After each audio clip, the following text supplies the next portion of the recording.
Vou começar dizendo que eu adoro o Chile. Ah, mas espera aí, antes de continuar, se você não for do Brasil e quiser, pode ativar a legenda em espanhol ou inglês para o vídeo. Mas continuando, eu adoro o Chile. O país tem praia, tem deserto, tem neve, tem vulcão. É praticamente a Terra-média, só que melhor porque é aqui na América do Sul. Além disso, tem vinhos excelentes, a melhor edição do Lollapalooza, teve a melhor experiência tecnológica na parte aqui de baixo do globo e, bem, muita coisa. Mas, além de tudo isso, o Chile também tem uma excelente cena de games. Uma cena que, justamente por ser desenvolvida na América do Sul, tem mais a ver com a nossa, do Brasil, do que, sei lá, da Europa, Ásia ou dos Disparos Unidos.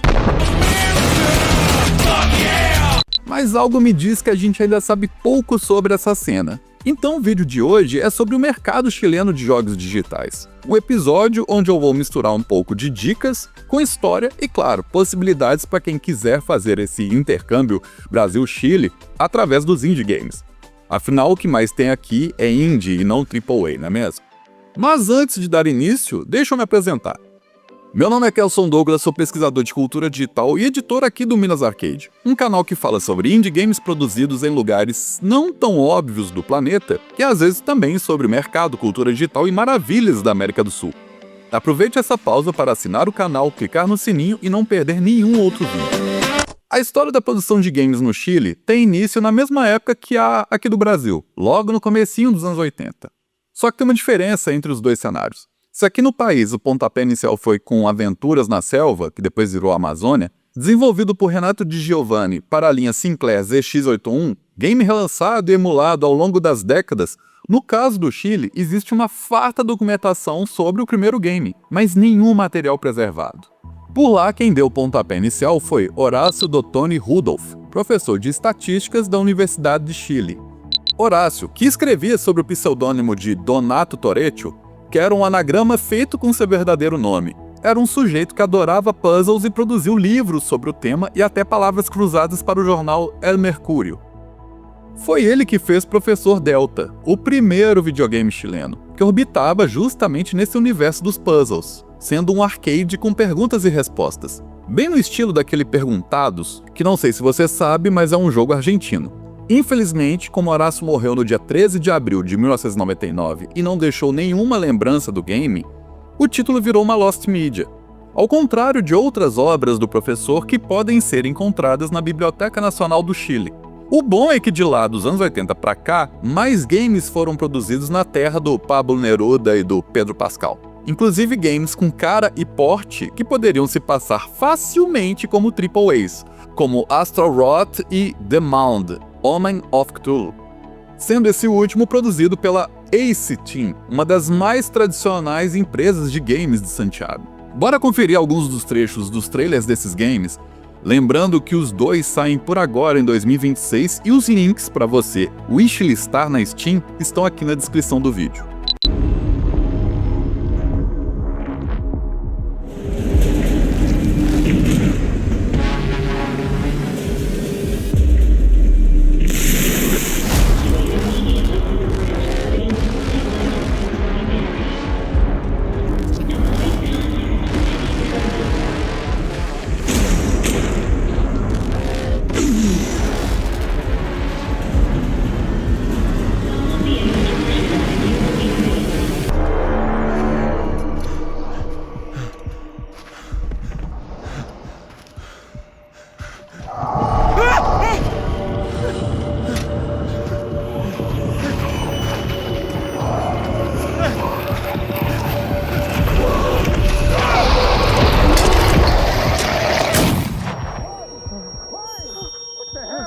Why did you shoot? Why did you shoot him? Agora um pouco sobre o fomento ao mercado chileno de games. Se por aqui temos a Apex Brasil, que é a sigla para a Agência Brasileira de Promoção de Exportações e Investimentos, do lado de lá os chilenos contam com o ProChile, que é o braço do Ministério das Relações Exteriores responsável pela promoção de produtos e serviços chilenos em todo o mundo. Essa instituição, junto com a Corfo, que se transformou em um divisor de águas para a indústria criativa chilena, trabalha ao lado do setor de games, financiando missões, programas e até stands em feiras internacionais, como a Tokyo Game Show e a Gamescom. E aí eu repito o que eu disse no último vídeo sobre como entrar no mercado brasileiro de games em 2026. Um dos caminhos mais fáceis para se dar bem nessa, entre aspas, indústria é se organizando. A ProChile, junto com a Koffel, fazem conexões necessárias para capacitar e facilitar a vida de quem produz games no país, uma vez que a abertura de mercados externos, que é algo tão importante para a gente, que mora na ponta de baixo do continente, demanda que mais de um título faça sucesso lá fora. Essa participação do Estado no desenvolvimento do setor fez com que games do Chile tivessem um crescimento de 20,9% no faturamento só em 2025, atingindo a marca de 9,5 milhões de dólares dos pouco mais de 100 milhões conquistados pela indústria criativa como um todo. Ou seja, os jogos digitais são hoje responsáveis por pouco menos de 10% do bolo da indústria criativa chilena. Uma indústria que, com a futura instalação do cabo Humboldt, trazendo ainda mais conectividade para o país, junto com a Oceania e a Ásia, pode ficar ainda maior. Quem tiver interesse em descolar um escritório por lá no Chile, em um dos grandes hubs do país, ou trazer conexões para cá, pode procurar também o ProChile Brasil, em São Paulo. E eu vou deixar o link do Instagram deles aqui na descrição do vídeo. E já que eu comentei no começo do bloco sobre eventos, deixa eu te apresentar o Stay With Me, Alien Abduction Story, jogo da Dreams of Heaven Games, estúdio da lindíssima região de O'Higgins, que recentemente levou o Player's Choice durante o Latinx Games Festival.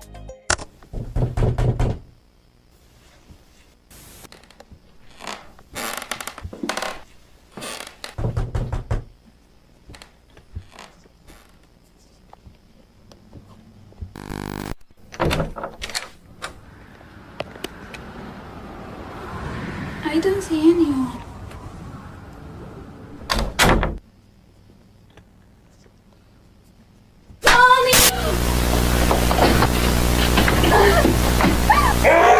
Ainda sobre premiações e reconhecimentos, outros estúdios do Chile já foram reconhecidos por grandes marcas, como o Niebla Games, de Valparaíso, e o Octeto Studios, de Santiago, que no ano passado figuraram na lista de empresas investidas pelo Indie Games Fund, do Google. O Endless Lake, game mobile do pessoal da Backout Team, também ganhou destaque, mas com o Facebook, que em 2016 o indicou como Best Instant Game. Bora conhecer esse jogo e alguns dos produzidos pelos estúdios agraciados pelo Google?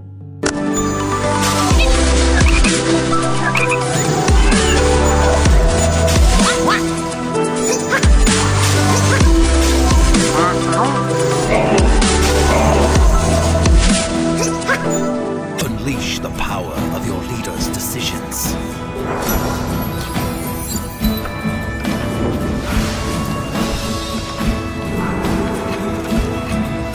Raise your cause for deep strategic play.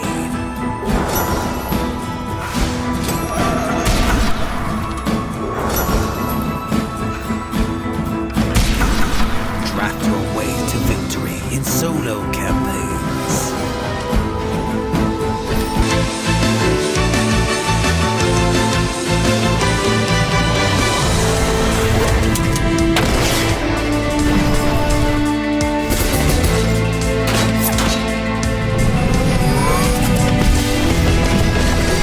My name is Glenn Windwalker. I'm your captain. Becoming a pilot felt natural to me. I just hope I made the right decision. Your crew be your family now. Ah, deixa eu te dar uma dica aqui. Siga o Minas Arcade no Instagram, porque vira e mexe eu publico histórias e dicas de outros games de sucesso por lá. Outro dia mesmo eu falei sobre Shelldiver, um grande sucesso feito aqui em Minas Gerais que vendeu mais de 100 mil cópias nas 2 primeiras semanas após seu lançamento, e que tem conquistado um bom público na China. Tem um link para o perfil do Minas Arcade no Instagram e no TikTok aqui na descrição do vídeo. E prometo que se chegar muitos seguidores do Chile e de outros países aqui da América Latina por lá, eu dou um jeito de traduzir um cadinho dos posts para vocês. No vídeo que eu fiz sobre o game design brasileiro, eu comentei sobre a Coco, empresa lá do Recife que trabalha com grandes marcas, sendo responsável por parte da produção de AAAs como Horizon Zero Dawn e até de games um pouco menores como Prison Architect 2. No Chile também tem empresas assim, como a Wiguanabi, desenvolvedora e publisher que atendeu marcas como Cartoon Network. Mas nem toda história de cooperação ou aquisição por grandes marcas gringas terminou bem. Do lado de cá, há algum tempo atrás, a Epic Games comprou a Aquiris, produtora do sul do Brasil responsável pelos hits Horizon Chase. Agora, em 2026, a mesma Epic Games não só mandou 1.000 funcionários para a rua, graças aos números reduzidos de Fortnite, título que é tanto uma experiência fajuta de metaverso quanto game, como também resolveu tirar das prateleiras os primeiros Horizon Chase. Para os chilenos, o caso de passada de perna dos gringos veio com a Behavior Interactive, empresa com escritório em Santiago que colaborou com a produção de títulos imensos como Fallout Shelter e Dead by Daylight, mas que em 2017 resolveu encerrar as participações na América do Sul, ficando só lá pra cima mesmo, com o escritório do Canadá. Aí é aquela coisa, né? Realmente é melhor visitar o Canadá antes que o Canadá visite você. E eu não posso seguir para a lista final de games chilenos sem antes abrir um grande parêntese falando sobre a criatividade chilena junto à tecnologia. Algo que é impossível fazer sem citar aquele que, na minha opinião, é o maior exemplo de desenvolvimento de inovação popular na América do Sul, o CyberSim. Esse projeto teve início quando Salvador Allende havia acabado de assumir a presidência com a missão de nacionalizar a economia do país. O desafio era gigantesco. Ele precisava gerir centenas de fábricas estatais de forma eficiente e em tempo real.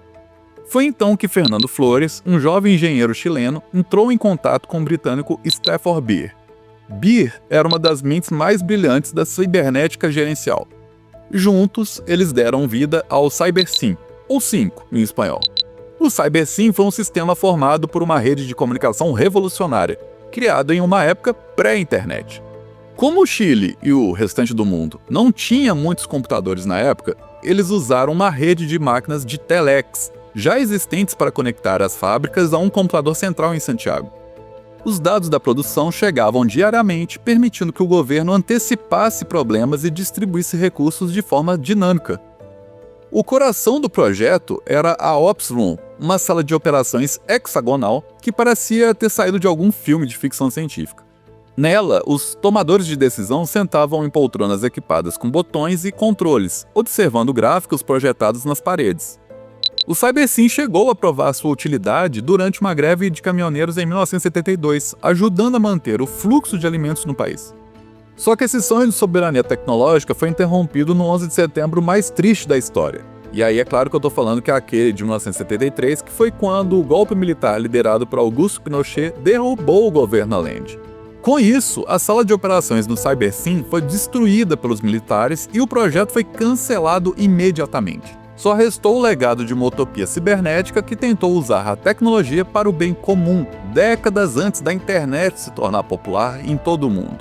Toda essa história virou um podcast ultra hypado alguns anos atrás, inspirado em um livro do MIT intitulado Cybernetic Revolutionaries: Technology and Politics in Allende Schilling. Eu vou deixar o link para o livro aqui na descrição e já aviso que esse é um dos casos mais interessantes de se conhecer por quem trabalha e pesquisa tecnologia. Até hoje não é todo mundo que sabe sobre o CyberSim. Assim como pouca gente sabe que existiu em algum momento o Professor Delta. E mesmo com a internet para todo lado, pouca gente sabe ou fala da cena de indie games do Chile. Fica até parecendo que grandes projetos de tecnologia e de games só podem surgir para cima do Equador, o que não é nem de longe uma verdade. Então, para fechar esse episódio, eu vou tacar aqui algumas dicas de games que mostram por que vale a pena dar mais atenção aos games que são feitos por aqui mesmo, no sul do planeta. Games que trazem características que, em maior ou menor grau, dialogam também com a nossa história, nossa cultura e o nosso jeito de produzir.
Hoje é um episódio sem dicas finais, porque já teve muita dica por aqui. Mas eu queria saber o que você achou dos games. Se teve algum que ficou de fora da lista e se você ficou com vontade de visitar esse lugar maravilhoso que é o Chile.